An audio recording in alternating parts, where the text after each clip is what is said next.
Olá, pessoal! Estamos aqui com mais um Saúde e Bem Viver. Hoje com o apoio da fonoaudióloga Josi Mesquita, que atende em Veranópolis, na Clínica Nossa Senhora de Lourdes, e em Vila Flores. A Josi trabalha com a seleção e adaptação de aparelhos auditivos, audiometria tonal e vocal. E hoje nós estamos aqui com a Aline Guioleia Zabrucci, nutricionista aqui de Veranópolis, já bastante conhecida. Seja bem-vinda, Aline, muito obrigada por ter vindo. Obrigada a vocês pelo convite, é um prazer conversar com vocês hoje. O prazer é todo nosso e hoje a gente vai conversar sobre intestino doente não absorve nutrientes, né, Aline? Como é que é isso? Explica pra gente o que isso significa. Então, o intestino, nós falávamos um pouquinho aqui no início, né? É sem dúvidas o órgão mais estudado nos últimos tempos. Então, onde foram feitas as maiores descobertas, né? Até então se imaginava que o intestino só servia para formar o bolo fecal, excretar, né, o que não ia ser usado. E hoje se sabe que ele tem uma conexão com todos os órgãos. A primeira delas, e uma das mais estudadas, é inclusive com o cérebro. Muito se fala da conexão intestino-cérebro. Mas esse intestino, para que ele cumpra as suas funções, ele deve estar íntegro. Nós temos ali no intestino uma barreira de células, que inclusive essa barreira é a nossa primeira barreira imunológica, né? Então, 70% das células do sistema imunológico se localizam no intestino. Então, aí a gente já começa a ver a importância dele. Mas, enfim, essas barreiras do intestino, elas têm que estar fechadinhas, firmes. A gente chama elas de junções fortes, tight junctions. E quando essas barreiras não estão tão coladinhas, tão aderidas, elas começam a ficar abertas, como se tivessem pequenos vazamentos, a gente denomina isso de leak gut, é o intestino gotejante. Então, quando esse intestino está permeável, deixando passar ali o que não deveria para a corrente sanguínea, então esse intestino não está saudável, ele está permeável, ele está doente. E esse intestino não vai absorver, que é o que falávamos no início, nutrientes. Então, muitas vezes você vai observar, faz um exame lá de vitaminas e minerais, encontrou principalmente vitamina B12 baixa, vitaminas lipossolúveis baixas, e às vezes mesmo suplementando, ou eu atinjo um pico daquelas vitaminas e elas logo voltam a cair no próximo exame, ou eu não consigo sequer aumentá-las. Não consigo nem com alimentação saudável e às vezes nem suplementando. Então, se eu não estiver um intestino íntegro pronto para receber esses nutrientes, eu tampouco vou conseguir absorvê-los. E aí acaba sendo, né, um dinheiro desperdiçado, a saúde que eu não recupero, o cabelo começa a cair, a ficar fraco, as unhas que não crescem ou ficam com manchas. Todos esses podem ser indicativos de que o nosso intestino não está bem.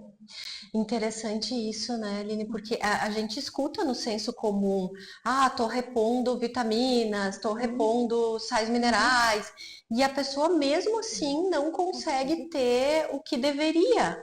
E às vezes não pensam nessa questão de que não é ingestão, é a absorção. Perfeito. Então, nós somos, né, uma frase, somos o que comemos. Na verdade, nós somos o que absorvemos daquilo que comemos. Exatamente. Né? Então, a gente tem uma questão um pouco mais longe ainda, né, mais profunda. O nosso alimento já não tem tanto nutriente quanto tinha. A nossa exigência física e mental, muitas vezes, física se tiver atividade física, né? Uhum. Então, se estiver treinando muito, indo para academia, ou exigência mental, nós damos contas de inúmeras tarefas que não dávamos antigamente, né, ao mesmo tempo. Então, eu tenho uma demanda maior por nutrientes, eu tenho um organismo muitas vezes mais fragilizado pelo nosso estilo de vida e os alimentos já não têm tanto nutrientes como tinham em função do solo, agrotóxico e tudo isso, e aí o meu intestino ainda não absorve. Então não tem de onde tirar nutriente suficiente. E aí a gente fala, estou ingerindo vitaminas e não estou melhorando os meus níveis. Aí muitas vezes o médico prescreve lá um ferro que tem que ser direto na veia, uma vitamina B12 que tem que ser injetável, porque aí eu vou tentar outras vias. Assim como algumas vitaminas vão ser sublinguais, para ver se eu consigo, né, uma melhor absorção, que não tenha que passar pelo meu estômago, intestino, quando ele não estiver preparado para isso. E tu, enquanto nutricionista, tu deve se deparar muito com essas questões, porque é como tu diz, hoje em dia o estilo de vida está cada vez mais hostil à saúde do intestino. Perfeito. Então, o intestino, ele recebe primeiramente o quê? O que eu como. E do que nós andamos nos alimentando, né? O que mais prejudica a saúde intestinal é o que a gente chama de comida de junk food, né? Então, a comida, os lanches, alimentos ultraprocessados. Então, por exemplo, eu tenho um alimento in natura, que é uma laranja. Eu tenho um alimento processado, que é o suco de laranja. Fiz um suco com aquela laranja. E eu tenho um alimento ultraprocessado, que seria um suco de pacotinho sabor laranja. Então, esses ultraprocessados, os aditivos químicos, corante, aroma, sabor, espessante, aromatizante, os que aumentam vida de prateleira, então os conservantes, né? Os antifúngicos para não estragar, tudo isso prejudica e muito a saúde intestinal. E tem muitas pessoas que comem pouquíssimas vezes na semana alimentos in natura. Embora a gente tenha uma orientação de que se deva comer no mínimo 400 gramas de frutas e vegetais no dia, é comum a gente ver pacientes que não comem uma salada, que não colocam uma fruta. Então, o intestino não tem como, ele não tem ferramentas, ele não tem, né, subterfúgio para conseguir. Tu falou dos conservantes, eu lembrei na hora daquele pão que dura 2 meses. É uma coisa, né? Como é que pode algo durar 2 meses e ser saudável? Uma questão lógica. E essa é uma grande ferramenta que as pessoas leigas na nutrição podem utilizar para. Eu me utilizo muito disso, assim, se a data de validade é pequena, quanto menor a data de validade, mais saudável. É correto esse raciocínio? Não, perfeito. Além disso, olhe na lista de ingredientes. Quanto menos ingredientes que tu não sabe o nome, né? Porque a gente não consegue nem ler tanto aditivo químico, mais saudável ele é. Não, e a gente não tem esse conhecimento. Então, por mais que a gente leia lá os nomes que a gente não consegue nem pronunciar, a gente não sabe o que aquilo não significa, associa, né? É isso mesmo. Então, no pão, o que deveria ter ali? Farinha, água, talvez um ovo, fermento, né? O básico e mais nada. Isso a gente vê muito nos queijos também. Então, eu tenho queijos processados, principalmente. O requeijão é o campeão, né? Não tem... Impossível achar um requeijão saudável. Ele tem que ter um espessante para ficar naquela textura, ele vai ter que ter um aroma, ele tem que ter um conservante, ele tem que ter muitas coisas para ele ficar naquela textura que a gente gosta. Então, se eu for comparar ele com um queijo que vai só leite, coalho, fermento, ele tem 2 linhas, no mínimo, em letras minúsculas, de aditivos químicos. Essa questão do pão é bem interessante. Nós temos na escola uma experiência, ela já completou 1 ano, um pãozinho desses que as crianças gostam bastante, estilo bisnaguinha, mas qualquer outra marca, e um bolinho desses que vem em saquinhos. Isso, com embalagem para crianças, com atrativos, né? Esses que as crianças gostam. E nós temos ele há 1 ano, intacto. Então, volta e meia ele sai lá do armário e a gente leva nas salas para as crianças olharem e verem como ele está perfeito. Que coisa, muitas vezes a gente acha que está comendo coisas saudáveis, como o requeijão, por exemplo, né? As pessoas nem imaginam, comendo sal. E não, né? Tá comendo algo que é ultraprocessado e que tá fazendo mal para a saúde de um modo geral, começando pelo intestino. Perfeito, começando pelo intestino, mas aí a partir do intestino eu vou ter reflexo em todos os órgãos, em todos os sistemas. Tem uma frase também que diz: é impossível estar bem da cabeça e ruim do intestino. Ou estar, né, ruim do intestino e bem da cabeça. Não tem como. O corpo é uma unidade, anda junto, não é fragmentado. Isso, embora a medicina, né, vem se fragmentando bastante, porque, né, hoje eu tenho uma dor de cabeça, eu vou no neurologista, né? Isso também, por um lado, é bom, ótimo. Então, eu tenho as especialidades. Mas a gente parou de ver o indivíduo como um todo, como as medicinas mais antigas faziam. Se a gente for olhar para a Ayurveda, para a chinesa, né? Eu ia citar, inclusive, a medicina oriental, que tem um paradigma completamente diferente da medicina do Ocidente. Perfeito. E parece que a gente está, né, agora se obrigando a voltar mais ao indivíduo, porque só dividir ele em compartimentos não está funcionando. E Aline, o que a gente precisa fazer para ter um intestino saudável, né? O que tu recomenda, assim, para a gente cuidar da saúde intestinal? Então, são uns 4, alguns pilares, não sei se são 4 ou vou citar 5. O primeiro, sem dúvida, é a alimentação. Então, o que eu ingiro vai chegar diretamente lá no meu intestino, impactar a microbiota, os micro-organismos que vivem lá e se refletir em saúde como um todo. Mas, além da alimentação, eu preciso de uma boa qualidade de sono. O sono ainda tanto se vê para tantas outras, né, patologias, mas para o intestino é fundamental ter um sono de qualidade. Gerenciamento do estresse. Então, a gente tem, por exemplo, a síndrome do intestino irritável, que é uma doença que tem muito relação com o meu estado emocional. Muito falada hoje em dia, Isso. né?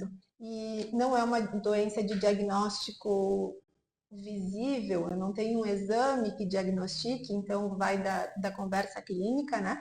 Eu descarto outras patologias, e sobrou a síndrome do intestino irritável. E aí a gente vê que muitas pessoas têm como gatilho o estresse. Eu passei por um momento de estresse ou foi uma situação pós-traumática e desenvolvi a síndrome do intestino irritável.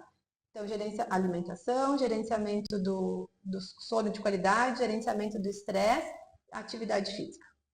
Então, se sabe que quem faz atividade física tem uma microbiota, uma composição de bactéria lá no intestino melhor do que quem não faz, independente da alimentação. Quando tu fala, Aline, essa é uma dúvida que eu tenho, em atividade física, tu fala em atividade física aeróbica ou qualquer outra, sei lá, pilates, musculação, o que é essa atividade física? Todas as atividades físicas vão influenciar de maneira positiva a saúde do intestino. Mas a gente sabe que são exercícios diferentes, né? Se eu vou para musculação, eu consigo trabalhar mais de maneira isolada os meus músculos. Se eu vou para caminhada, para uma pequena corrida, eu consigo mais a parte cardiovascular. Então, um não substituiria o outro, eles se complementam. Mas se eu só caminho, tudo bem, já é muito bom. Se eu gosto de ir para academia, ótimo. Se eu vou nadar, então, se eu faço pilates, toda atividade é interessante. Só que elas são complementares. Quando eu consigo colocar uma parte mais aeróbica e consigo colocar também um reforço muscular, hoje a gente sabe também, né, que os músculos são imprescindíveis e produtores de muitas substâncias boas, né? Muitas químicas que eu preciso. Então, se eu puder complementar os dois, fica melhor ainda. E a gente sabe que hoje em dia as pessoas estão cada vez mais sedentárias, né? Eu não sei se é o estilo de vida que proporciona isso, porque é algo visível. Se a gente olhar uma foto da década de 70, as pessoas são mais magras do que uma foto da população em geral hoje, onde as pessoas têm mais sobrepeso e mais obesidade, né? Desde a infância. Então, nós temos trabalhos que na maior parte das vezes nos obriga a passar o dia sentados e a gente até vai para academia, faz exercício, mas é 1 hora do meu dia, né? Eu não me desloco, eu não caminho, eu vou com o meu carro, é tudo muito mais fácil porque a gente faz muito mais coisas também, né, do que fazia antes. Então, eu não tenho tempo, talvez, de ir a pé para o trabalho, para casa. Nosso gasto calórico diminuiu muito e a ingestão calórica aumentou ou na mesma proporção ou muito mais, porque hoje em porções pequenas eu consigo concentrar uma quantidade ali tudo junto de açúcar, gordura, né, e ter muita caloria do que em porções grandes. Então, se eu for comer um prato com arroz, feijão, salada, muita salada e carne, eu vou ter um prato gigante, mas eu posso concentrar isso em termos calóricos o equivalente numa porçãozinha de batata frita. Então, nós temos mais calorias e menos gasto calórico. É um contexto atual que nos empurra para a doença, passividade para a doença, né? É só ver, a tecnologia ela é muito importante, nos ajuda muito, mas há não muito tempo atrás a gente precisava se deslocar até o banco para pagar uma conta, por exemplo, né? Por menor que fosse a distância, se caminhava, se mexia. Hoje em dia se paga a conta no celular. Claro que é uma facilidade que nos dá mais tempo para outras coisas, mas ao mesmo tempo nos coloca numa situação muito sedentária. Diminui o gasto mesmo calórico. Quem faz exercício todos os dias, faz 1 hora, parece, nossa, mas eu me exercício todo dia. Mas um dia tem 24 horas. Uma eu estou me mexendo, a outra eu estou dormindo, ou estou sentado trabalhando, ou estou comendo, né? Não estou com um gasto calórico praticamente significativo. Aline, muito obrigada. Acho que é um assunto super interessante. A gente poderia ficar horas aqui conversando, porque as pessoas precisam ter esse tipo de informação e quebrar às vezes, essas coisas que imaginam, né, no senso comum, que não sabem sobre isso. Então, te agradeço muito a presença. Certo, muito obrigada. O prazer foi meu e passou muito rápido. Verdade. Então, nós ficamos aqui hoje com o programa Saúde e Bem Viver, com o apoio da fonoaudióloga Josi Mesquita, que está atendendo em Veranópolis, na Clínica Nossa Senhora de Lourdes e em Vila Flores. E ela trabalha com seleção e adaptação de aparelhos auditivos, faz audiometria tonal e vocal. Uma boa semana a todos!